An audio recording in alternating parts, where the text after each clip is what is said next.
ये crime thriller, sector 36 का trailer power, corruption और एक बहुत ही डिस्टर्ब्ड इंसान के दिमाग के बारे में बहुत ही गहराई से दिखाता है। सेक्टर 36 की सच्ची कहानी, निठारी कांड के पीछे की भयानक सच्चाई। निठारी में क्या हुआ था, इस भयावह हादसे के पीछे का सच। लगभग 2 साल तक निठारी के परिवारों को युवा महिलाओं और बच्चों के गायब होने का डर सताता रहा। 2005 से लेकर 2006 तक जो शुरू में अलग अलग मामले लग रहे थे, वो धीरे धीरे एक बहुत ही डरावने पैटर्न में बदल गए, जिसने पूरे देश को हिलाकर रख दिया।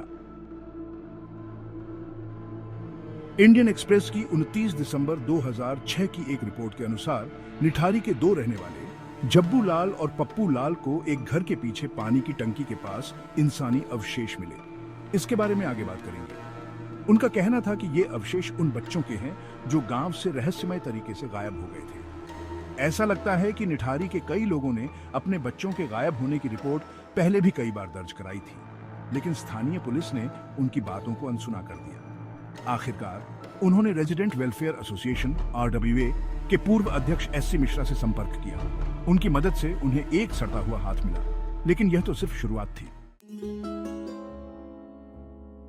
यह इस केस का टर्निंग पॉइंट साबित हुआ। एक सर्च ऑपरेशन चलाया गया और इतने ज्यादा अवशेष मिले कि इसमें शामिल सभी लोग हैरान और डर गए। पुलिस ने बंगले के पीछे नाले में दबे हुए कई शरीर के अंग और हड्डियां बरामद की। इस खोज ने मीडिया में हंगामा मचा दिया और इन अपराधों की भयावहता सामने आने लगी। ऊपर बताया गया घर एक अमीर बिजनेसमैन मोनिंदर सिंह पंधेर का था। पुलिस ने उन्हें और उनके नौकर सुरिंदर कोहली को गिरफ्तार कर लिया। पूछताछ के दौरान कोहली ने कबूल किया और उसने जांच टीम को उन सभी भयानक बातों के बारे में बताया कि कैसे उसने ज्यादातर बच्चों और युवा महिलाओं का अपहरण किया, उनका यौन शोषण किया, उनकी हत्या की और फिर उनके शरीर के टुकड़े टुकड़े कर दिए। उसके कबूलनामे में नेक्रोफिलिया, नरभक्षण और बहुत ही ज्यादा क्रूरता के बारे में बताया गया था, जिससे जांचकर्ता और जनता भी कांप उठी। कोहली ने कहा कि मारने और शरीर के अंगों को, खासकर युवा लड़कियों के शरीर के अंगों को खाने की इस बेकाबू इच्छा ने उसे ऐसे क्रूर काम करने पर मजबूर कर दिया।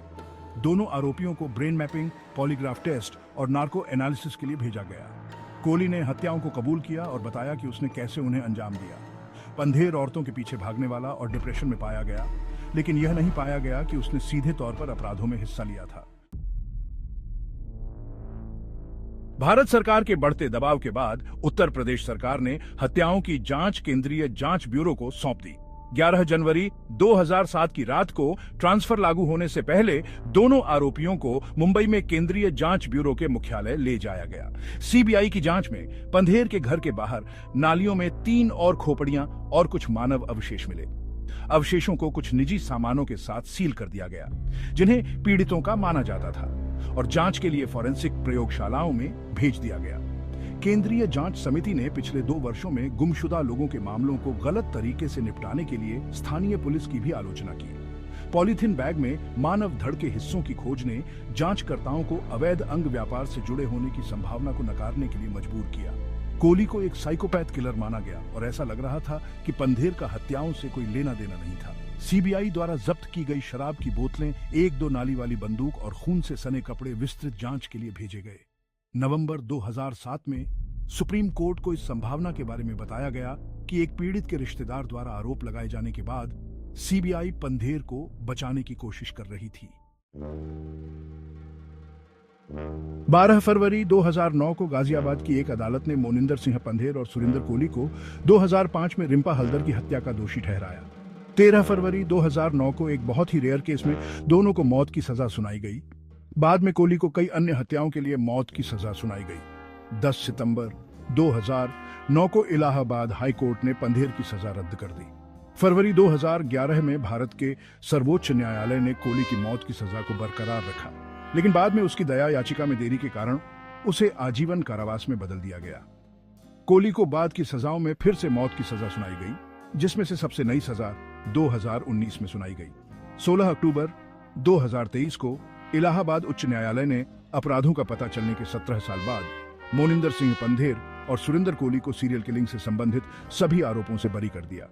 अदालत ने पाया कि अभियोजन पक्ष आरोपियों के कबूलनामे के अलावा कोई ठोस सबूत पेश करने में नाकाम रहा। द हिंदू की एक रिपोर्ट में बेंच के हवाले से कहा गया है, गिरफ्तारी, रिकवरी और कबूलनामे के महत्वपूर्ण पहलुओं को जिस लापरवाही और बेपरवाही से निपटा गया है, वह कम से कम कहने के लिए बहुत ही निराशाजनक है। निठारी कांड जिम्मेदार एजेंसियों द्वारा जनता के विश्वास के साथ धोखा करने से कम नहीं है। हमें ऐसा लगता है कि जांच ने अंग व्यापार की संगठित गतिविधि में संभावित भूमिका के गंभीर पहलुओं की जांच किए बिना घर के एक गरीब नौकर को राक्षस बनाकर उसे फंसाने का आसान रास्ता चुना। पायल, जो मारे जाने पर 20 साल की थी, इन भयानक हत्याओं की इकलौती वयस्क पीड़िता थी। बाकी सभी युवा लड़कियां थीं, जैसा कि बरामद की गई खोपड़ियों और हड्डियों के 17 सेट के पोस्टमार्टम से पता चलता है। 11 पीड़ित महिलाएं पाई गईं। नोएडा सरकारी अस्पताल के डॉक्टरों ने बताया था कि शवों के टुकड़े कसाई की तरह सटीकता से किए गए थे। एम्स नई दिल्ली की एक रिपोर्ट के अनुसार कुल 19 खोपड़ियां थीं, जिनमें से 16 सही सलामत थीं और 3 क्षतिग्रस्त थीं। शवों को फेंकने से पहले 3 टुकड़ों में काट दिया जाता था। अपनी जांच के दौरान सीबीआई ने पाया कि सुरिंदर कोहली पीड़ितों का सिर काट दिया करता था और सिर को पंधेर के घर के पीछे नाले में फेंक दिया करता था।